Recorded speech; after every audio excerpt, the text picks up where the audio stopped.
दोस्तों ये घर में हमारे लगी हुई एक बोगनवेलिया है जो अच्छे से मतलब है कि पूरी एक ट्री की शक्ल ले चुकी है। तो इसमें से हमने पहले भी बोनसाई बनाए हैं कुछ इस टाइप की ब्रांचेस कट करके। और देखिए अब हमने ये ब्रांच चूज़ की है कि इसको कोशिश करेंगे बोनसाई बनाने की। तो यहाँ से ही जड़ें निकलेंगी। और पहले भी देखिए हमने ये जगह कट की थी तो वो हमारे पास पौधा बोनसाई लुक का तैयार हो चुका है। और यहाँ से हमने कट किया था और उसके बाद से देखिए दोबारा से ये न्यू ब्रांच जो है यहाँ से फुटाव आ चुका है।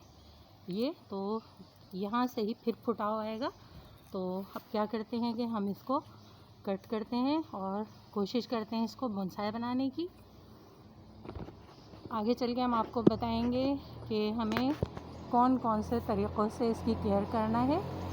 तो यहाँ से हम ये आरी से इसको कट करेंगे तो 2-3 नूड एरिया तो हमें मिल ही जाएंगे जहाँ से रूटिंग स्टार्ट होगी।